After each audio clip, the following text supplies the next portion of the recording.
Good afternoon everyone. আমাদের সর্বশেষ experiment সেটি হচ্ছে experiment 8, study on pitch meter and its সম্পর্কে। এই পিচ সম্পর্কে, পিচের কথা আসলেই আমাদের ছোটবেলার কথা মনে পড়ে যায়, লিটমাস পেপারের কথা মনে পড়ে যায়। আমরা সবাই পিচ মিটার সম্পর্কে জানি, কম বেশি দেখেছি। তো সেই পিচ মিটার সম্পর্কে আজকে আমরা জানবো। যারা তো সম্পূর্ণরূপে জানি, আর যারা জানি না তারা আমরা সবাই চেষ্টা করবো আরেকটু জানার। তো চলো শুরু করা যাক। আজকে এই আমরা কভার করব। তো পিচ কি আসলে একটি যন্ত্র, এটি আমরা সবাই জানি। বলা হচ্ছে pH meter is a scientific instrument, definitely a scientific instrument measure hydrogen ion activity in water based solution. Hydrogen আয়নের অ্যাক্টিভিটি আমরা পিএইচ বলতে কিন্তু সেটাকেই বুঝি, indicating its activity or alkalinity in pH. তো হাইড্রোজেন আয়নের পরিমাণ বোঝার থেকে আমরা বেশি বুঝি এটি অ্যালকালাইন। কথা বলা যাচ্ছে না স্যার। সবার কাছেই কি বোঝা যাচ্ছে না নাকি শুধু তোমার কাছে? এখন তো আবার ক্লিয়ার স্যার, কথা বললে স্যার দেখা যায় কি আটকে আটকে যাচ্ছে স্যার। আমি তো কিছু বুঝতে পারছি না রে ভাই। এখন ক্লিয়ার? এখন শুনতে পাও? না স্যার, এখন আটকে আটকে আসছে স্যার। শোনা তো যায় স্যার। দেখো, এখন অনেকের নেট অনেকখানে হয়তো দুর্বল থাকতে পারে, তো সেই ক্ষেত্রে সবার ম্যাক্সিমাম কি, সবাই কি আমাকে শুনতে পাচ্ছো ম্যাক্সিমাম? জি স্যার, এখন শোনা যাচ্ছে স্যার, কিন্তু রিডিং যখন শুরু করেন স্যার তখন স্যার দেখা যায় কি স্যার ওই কথা আটকে আটকে আসছে। প্রবলেম। কি করা যাবে বলো? আমি তো রেকর্ডিং দিয়ে দিব, একটু দেখে নিও যদি কোথাও কোনো প্রবলেম। ওকে ওকে স্যার। আচ্ছা দেখো, যেটি ছিল যে আমরা, হ্যাঁ বলো স্যার অ্যাটেন্ডেন্স লিংকটা দিয়ে দিবেন। জুমে দিয়ে দিয়েছি, দেখো। ঠিক আছে স্যার, থ্যাংক ইউ। স্যার আমাদের ল্যাব রিপোর্ট কি তৈরি করা লাগবে স্যার? ল্যাব রিপোর্ট আমি সব বলবো, আগে আমার ক্লাসটা শেষ হোক প্লিজ। আমরা কি করছি, আমাদের যেটি দরকার সেটি হচ্ছে যে আমরা সেটি লগারিদমের চেয়ে যেটি সবচেয়ে বেশি ভালো বুঝি সেটি হচ্ছে যে এটি অ্যাসিডিক নাকি অ্যালকালাইন। পিএইচ মিটারের কাজই তাই, এটি অ্যাসিডিক অথবা অ্যালকালাইন মেজার করবে, আর অ্যাসিডিক বা অ্যালকালাইন মেজার করবেই হচ্ছে সেটি তার হাইড্রোজেন আয়নের উপস্থিতির মাধ্যমে। তো pH meter measure difference electrical potential between pH electron and the reference electron, যেটি এই যন্ত্রের ভিতরে থাকে। So pH is something that's a potentiometer নামে কিন্তু মাঝে মধ্যে পরিচিতি থাকে বা বলা হয়। Difference in electrical potential relates acidity of pH solution. The pH meter is used in many applications ranging from laboratory experimentation to quality control থেকে শুরু করে এক্সপেরিমেন্টেশন হবে, সবখানে মোটামুটি pH meter ইউজ করে থাকে। আজকের উদ্দেশ্য হচ্ছে to know about the pH meter and its function, to know about the maintenance and calibration of pH meter. PH metre একটি গুরুত্বপূর্ণ অংশ হচ্ছে ক্যালিব্রেশন, যেমন আমরা দেখেছি। তো এই পিএইচ মিটারটাকেও আমাদেরকে ডাটা সঠিক মান পাওয়ার জন্য ক্যালিব্রেশন করে নিতে হয়। মেশিন স্পেসিফিকেশন যদি আমরা দেখি, বলা হচ্ছে meter generally has the following components. কি কি থাকবে সেখানে? Body instrument containing circuits, controls, connector, display screen, measuring scale. আমরা সেগুলো দেখতে পাচ্ছি যে আমাদের যে body of instrument connecting circuit রয়েছে, কন্ট্রোলস রয়েছে, কানেক্টরস রয়েছে, পিছনে ওয়্যার রয়েছে, ডিসপ্লে রয়েছে এবং রয়েছে। এখানে আরো কিছু দুটো দেখতে রেফারেন্স সলিউশন, একটি পিএইচ4 এবং আরেকটি পিএইচ7। এটি একটি মডার্ন মেশিন। পিএইচ মিটারের ভিতরে সবচেয়ে জনপ্রিয় ভান্না তোমরা দেখতে সাধারণত ইউজ থেকে, এবং বাংলাদেশি ল্যাবগুলোতে এটি বেশি দেখা যায়। পিছনে একটা অন অফ সুইচ রয়েছে, পিছনে অন অফ সুইচ রয়েছে। তারপরে not all pH metre have than on of simply একটা ইলেকট্রিক্যাল যন্ত্র, টেম্পারেচার এন্ড কন্ট্রোল। তো এই যে পিএইচ মিটার, এই পিএইচ মিটার একই সাথে টেম্পারেচার সহ পিএইচ সহ দেখা যায়, আবার কোনগুলোতে শুধুমাত্র পিএইচ দেখা যায়। এখানে যে মেশিনটা আমরা দেখতে পাচ্ছি এটি মাল্টি টাস্কিং। এখানে একই সাথে টেম্পারেচার এবং একই টেম্পারেচার প্রোবও দেওয়া যায়, একই সাথে টেম্পারেচার এবং পিচ দুটোই নির্ণয় করা যাবে। সলিউশনের টেম্পারেচার কত। তো ঘটনা যেটা হলো, যখন আমাদের নরমাল আমরা কিন্তু পিএইচ পেপারও ইউজ করে থাকি।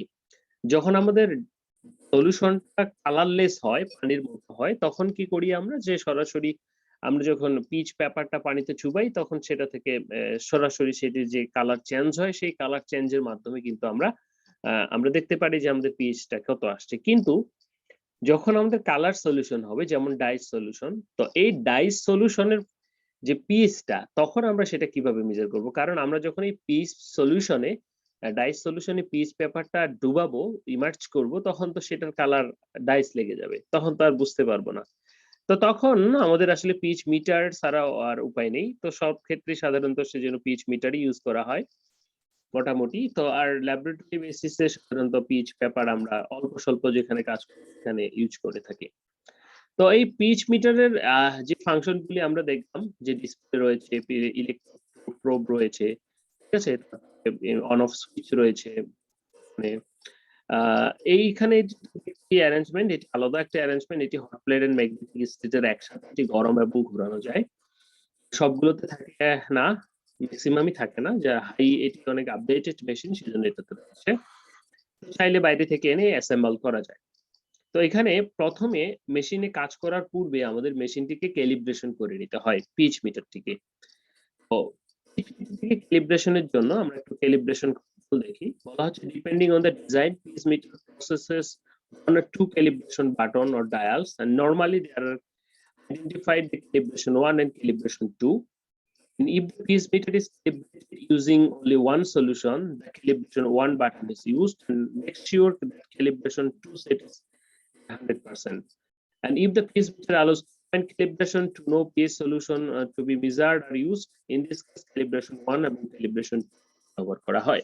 যেমনটা আমরা দেখেছিলাম ডাটা কালার স্পেকট্রোফটোমিটারে, তো এইখানেও ক্যালিব্রেশন পয়েন্টস রয়েছে। ক্যালিব্রেশন কি দিয়ে করব? আমরা কিন্তু সেদিন বলেছিলাম যে ক্যালিব্রেশন মানেই হচ্ছে স্ট্যান্ডার্ডের সাথে এটা ঠিক করে নেওয়া, যে কত হলে হাইড্রোজেন আয়নের পরিমাণ পানিতে কত হলে এটা pH4 দেখাবে বা 7 দেখাবে, কত হলে দেখাবে, অর্থাৎ স্ট্যান্ডার্ড। যেমন 1 কেজি মানে কতটুকু, 1 কেজির সাথে তাহলে মিলিয়ে নিতে হবে।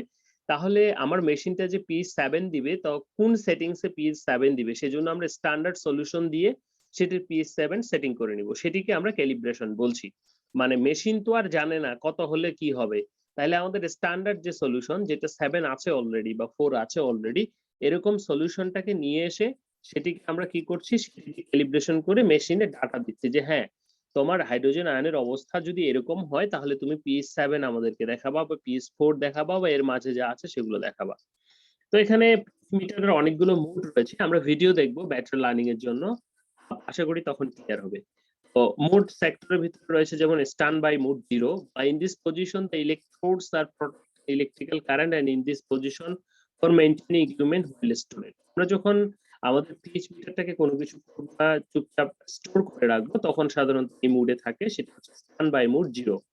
এরপরে আমরা পিএইচ মোড পাবো এখানে, যখন আমাদের পিএইচ মেজার করতে হবে। এগুলো সব মেশিনে থাকে না, কোনো মেশিনে অটোমেটিক হয়, অন করলেই হয়ে যায়। তো অফ করাটাই আমরা স্ট্যান্ড বাই মোড ধরে নিতে পারি।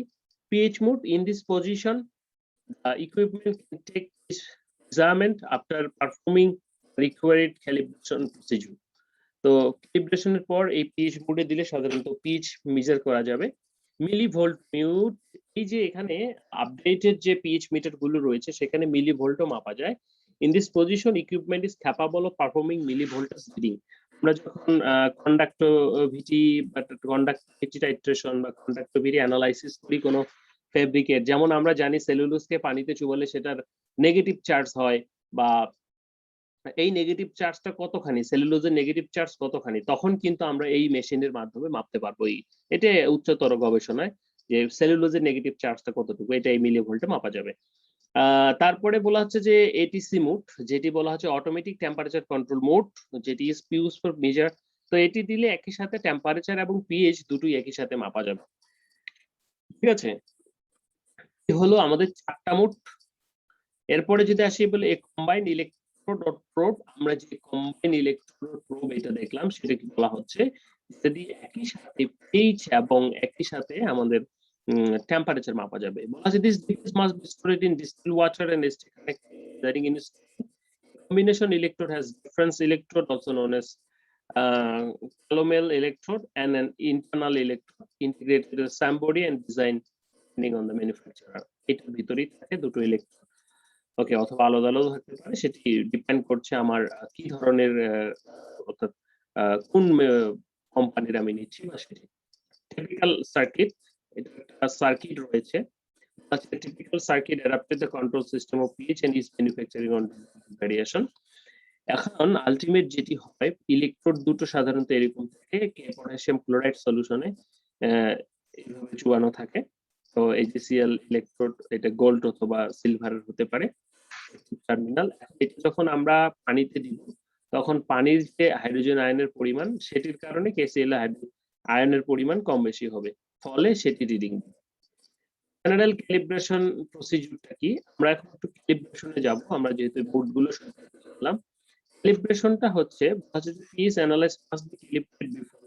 এই সাধারণত প্রতিদিন পূর্বে করলে ভালো হয়, তবে ল্যাবরেটরিতে এটি ডিপেন্ড করে কতখানি কাজের উপরে। 1 পয়েন্ট ক্যালিব্রেশন, 2 পয়েন্ট ক্যালিব্রেশন, দেখো দুটো কথা এখানে আছে। 1 পয়েন্ট ক্যালিব্রেশন যদি আমরা বলি, সেটি হচ্ছে যে একটা স্ট্যান্ডার্ড দিয়ে মেশিনটাকে রিডিং দেওয়া হবে, অর্থাৎ যে কোনো একটা স্ট্যান্ডার্ড PH4 অথবা PH7 অথবা PH10 যে কোনো একটা স্ট্যান্ডার্ড দিয়ে ক্যালিব্রেশন করব। 2 পয়েন্ট ক্যালিব্রেশনটা হচ্ছে যে না, আমি 4 করব এবং 4 করব সাথে 7 করব, অর্থাৎ 4 এবং 7 ডাটা দিয়ে আমি আমার পিএইচ মিটারটাকে ক্যালিব্রেট করব, অর্থাৎ মেশিনের ভিতরে সেটা। তো কম্বাইন ইলেকট্রোড প্রোব আমরা এখানে দেখতে পাচ্ছি, সিলভারওয়্যার, এটা এরকম, তোমরা যদি একটু খতিয়ে দেখো ভালো করে, এরকম টাইপ হবে।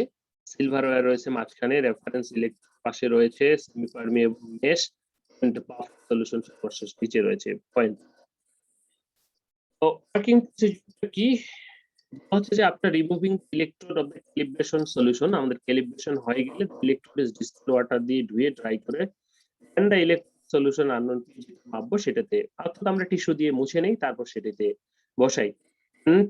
এটা কিছুক্ষণ কিন্তু ব্রিফ করবে, যেহেতু এখন সব ডিজিটাল। তো এখানে যে আমরা পয়েন্ট দেখতেছি ডিসপ্লেটাতে উঠানামা করবে, যখন স্টপ হয়ে যাবে আর উঠানামা করবে না, তখন আমাদের সেই ডিটেলটা নিতে হবে। সেজন্য হয়তো সময় লাগতে পারে 1 মিনিটের মতো, বা একটু দেরি হতে পারে।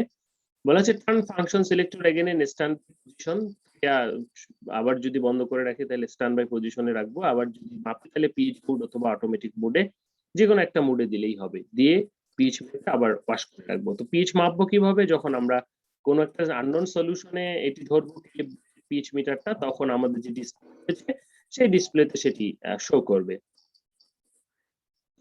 এই যে কথাগুলো বললাম ব্যর্থ হয়, আমরা যদি একটা ভিডিও দেখি এবং সাথে সাথে যদি আমি একটু বলি, সেই ক্ষেত্রে তোমাদের জন্য সুবিধা হবে।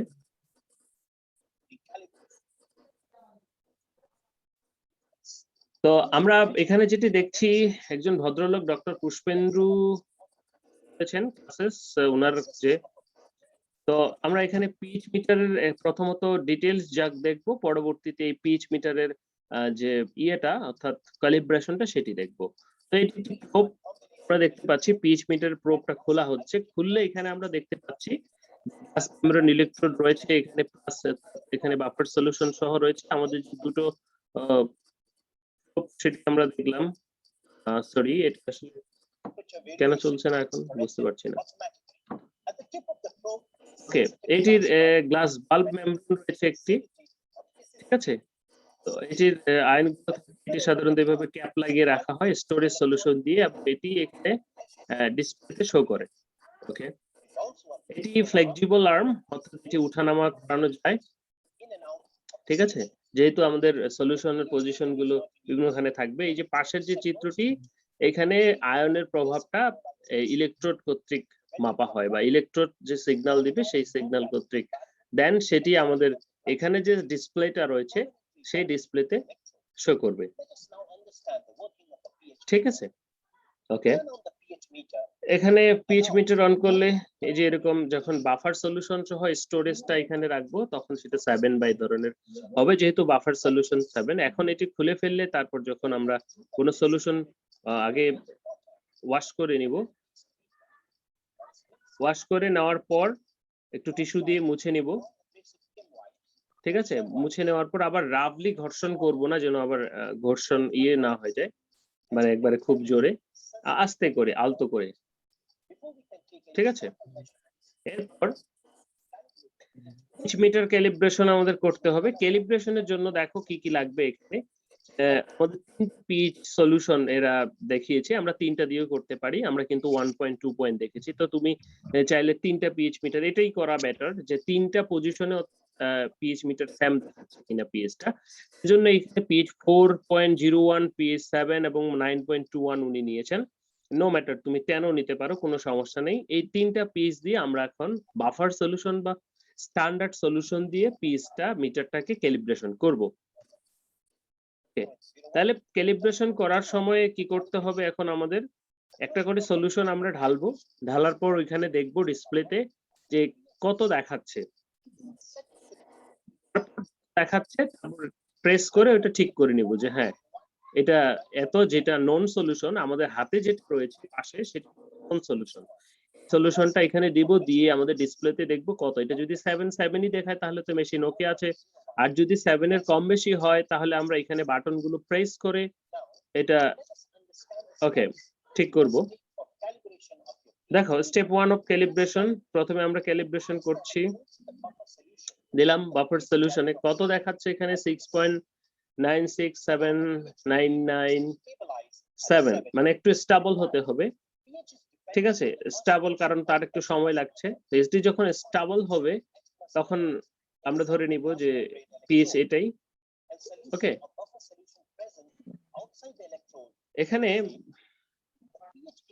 ওকে পিএইচ 7 রয়েছে, আবার বের করে ফেললাম একটা সলিউশন দিয়ে। যদি এটা না থাকতো আবার ধুয়ে ফেলবো, আবার টিস্যু দিয়ে একটু ওয়াশ করে নিব, ওকে। পিএইচ 4 দিচ্ছে, এবার পিএইচ 4 দিব। যদি পিএইচ 4 দেওয়ার পর যদি পিএইচ 4 না শো করে তাহলে আমরা টিপে টিপে পিএইচ 4 করব, অর্থাৎ এখানে যে বাটন আছে সেটি প্রেস করে, এই যে এখানে বাটন প্রেস করে 4 করে নিব। একটু 4 এর কম বেশি থাকতে পারে, 4.00 করে নিতে হবে, বা আমাদের বাফার সলিউশন যে স্ট্যান্ডার্ড থাকবে সেটা করে নিতে হবে, ঠিক আছে। আয়ন গুলোকে সার্কুলেট হতে একটু সময় দিতে হবে আমাদের, নাহলে আমরা অ্যাকচুয়াল পিএইচটা পাবো না, ওকে। আমাদের যে রেফারেন্স সলিউশন সেটার সাথে যদি এটা মিলে যায় ওকে, আর না হলে প্রেস করে আমাদের ক্যালিব্রেট করে নিতে হবে, অর্থাৎ 4 ওই সলিউশনটা দেওয়ার পরে 4 বানিয়ে নিতে হবে, অর্থাৎ যে স্ট্যান্ডার্ড সলিউশনটা দিব সেটা দিয়ে সেই পিএইচটা বানিয়ে নিতে হবে। এরপরে আমরা পিএইচ 9.21 যেটা দেখলাম রেফারেন্স সোর্স হিসেবে সেটি আমরা দিব, সেটি দিয়ে এটিকে ক্যালিব্রেট করব, ক্যালিব্রেশন। তো এটিকে ক্যালিব্রেশন করলে আমরা দেখি এখানে কত দেখাচ্ছে, 9.2, 9.7, 10 স্টেবিলাইজ হলে আমরা দেখতে পাচ্ছি যে 20-21, তাহলে আমরা এটা ঠিকই আছে, সলিউশন মেশিন আমার ক্যালিব্রেশন করাই আছে বা ঠিক আছে, রিডিং ঠিক দিচ্ছে। যদি না থাকে তাহলে কিন্তু আমরা ওখানে বাটন প্রেস করে এখানে 7 বা 9 পয়েন্ট যেটা দরকার সেটা বানিয়ে নিব, অর্থাৎ এই সলিউশনটা মানেই কিন্তু সেটা, এই ডাটাটা মেশিন পাচ্ছে এবং তার মেমোরিতে থাকতেছে, ওকে।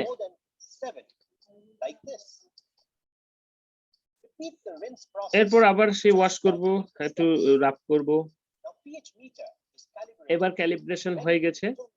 এবার আমরা কি করব, আমরা যে কোনো কিছু মেজার করতে পারি, ঠিক আছে, যে কোনো স্যাম্পল, যে কোনো ডাইস সলিউশন বা যে কোনো কিছু আমরা মেজার করতে পারি, কোনো সমস্যা নেই, ওকে। তো প্রতিবার একটা বিষয় খেয়াল রাখবো যে একটু সময় দিব সেটিকে স্টেবিলাইজ হওয়ার জন্য। প্রতিবার ওয়াশ করে ড্রাই করে রাখবো, ওকে। এবার যখন আমরা সর্বশেষ শেষ, আমরা যখন এটাকে স্টোর করব তখন এখানে একটা স্টোরেজ সলিউশন দিতে হয়, না হলে যে নবটা রয়েছে সেই নবটা কিন্তু শুকাই যাবে। তো শুকাই গেলে আসলে তখন সেটি আর কাজ করবে না, সেজন্য এখানে আমরা বাফার সলিউশন বা সলিউশন দিয়ে রাখবো। এই লোক যিনি ভিডিওটা করেছেন এনাকে ধন্যবাদ।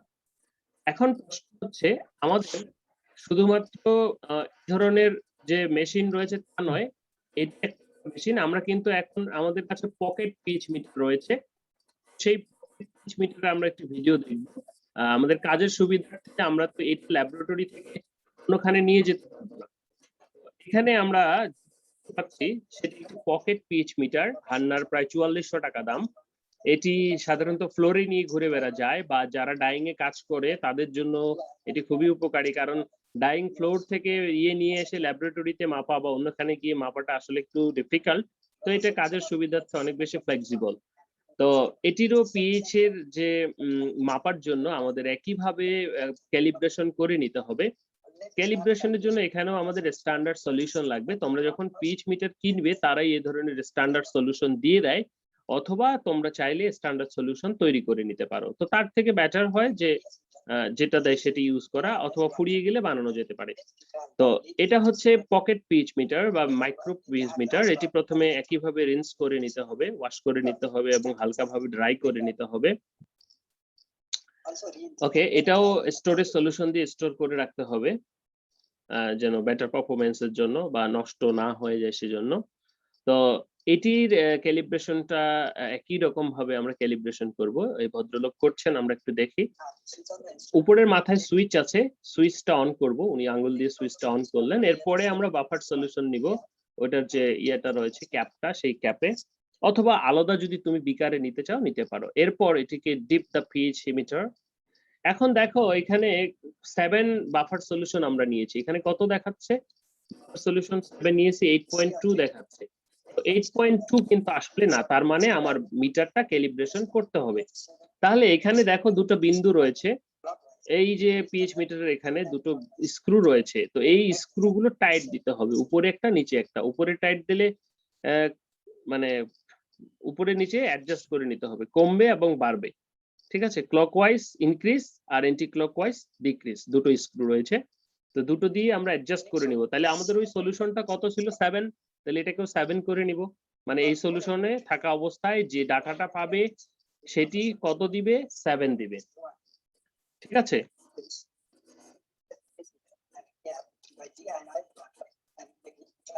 ওকে। আবার ডিআইএনএস ওয়াটার দিয়ে রিন্স করে নিব। তাহলে 7 আমরা সেট করলাম আমাদের মেশিনে। এরপর আবার আমরা 2 পয়েন্ট যদি করি, আরো 4 অথবা 10 অথবা 9 যেটা চাই সেটা ক্যালিব্রেশন করতে হবে। এটা 4, আমরা 4 দিয়ে করছি এবার। তাহলে একইভাবে পিচ মিটারকে ডিপ দেব এবং দেখবো এটি 4 শো করে কিনা। তাহলে আমরা দেখতে পাচ্ছি এটি 4.2 শো করছে। মানে স্লাইড একটু যদি আমরা 4.1 একটু ঘুরাই বা একটু ধরে রাখি, তো সেই ক্ষেত্রে এটি 4 হতে পারে। তো একটু লাইটলি আমরা ঘুরিয়ে দেব একটু যদি, তাহলে এটি কমে যাবে। 4 3.9 এ তো কমে গেছে 4। বিশেষ করে যখন কোনো সলিউশনের পিএইচ মেইনটেইন করবা তোমরা, তখন খুবই ঝামেলা এই পিএইচ মেইনটেইন করাটা। আর তখন আসলে এই পিএইচ মিটারটা হলে ভালো হয়, পকেট বা যেটাই ইউজ করো না কেন। আবার পানি দিয়ে ধুয়ে নেব। তো আমাদের আরেকবার চাইলে তুমি করতে পারো, অথবা আমাদের মেশিন ওকে হয়ে গেছে আমাদের পিএইচ চেক করার জন্য। এখন যে কোনো সলিউশনে মেশিনটা অন করে যদি ড্রিপ করি তাহলে সেটি আমাদেরকে রিডিং দেবে। ঠিক আছে, তো স্যাম্পল এখানে উনি দিচ্ছেন বা পানি কি দিচ্ছেন, তো আমরা যে কোনো প্রকার স্যাম্পল অথবা যে কোনোটাই মাপতে পারি। এটা জাস্ট ডিপ করতে হবে। ঠিক আছে, তো এটাকে ওয়াটার মাপতেছেন উনি। তো ওয়াটারের সাধারণত 7 হয়। তো সবখানকার ওয়াটারের যে 7 হবে এমনটা কিন্তু নয়। কোথাও স্লাইটলি অ্যালকালাইন, কোথাও স্লাইটলি অ্যাসিডিক রয়েছে। তো পানি, যেমন আমি যে কাজ করতাম আমার ইউনিভার্সিটি সন্তোষে, সেখানে অ্যালকালাইন সরি অ্যাসিডিক থাকতো পানি, 7 হতো না, বা 6.5 বা 6.8 এরকম থাকতো। তো যাই হোক, আমাদের এটা এইভাবে মেপে, অর্থাৎ 2 প্রকার আমরা দেখলাম, পিএইচ মিটার দেখলাম, এবং তারা কিভাবে ক্যালিব্রেশন করে এবং কিভাবে কাজ করে সেটি দেখলাম। তো এখানে যেটা রিডিং দেখাচ্ছে আমরা দেখতে পাচ্ছি যে 6.9 দেখাচ্ছে। ঠিক আছে, তো এটা কম বেশি হতে পারে। ওকে, তো এরপর শেষে ধুয়ে আবার স্টোরেজ সলিউশন দিয়ে আমরা এটাকে রেখে দেব। এই হচ্ছে প্রসিডিউর এবং নির্দেশনা। এরপরে আমরা তাহলে ইয়েতে ফিরে চলে যাই, আমাদের যে ছিল এক্সপেরিমেন্টের শীট, সেটিতে। তো এই ছিল আমাদের কথাবার্তা। এখন যদি এই কথাগুলো বলি তাহলে আরেকটু ক্লিয়ার হবে তোমাদের কাছে যে আমাদের পিচ মিটারের কাজ হচ্ছে পিচ মাপা। পিচ মাপতে গেলে আমাদের কি করতে হবে? ক্যালিব্রেশন করতে হবে। তো ক্যালিব্রেশন 1 2 3 যে কোনোটা পয়েন্টে হতে পারে।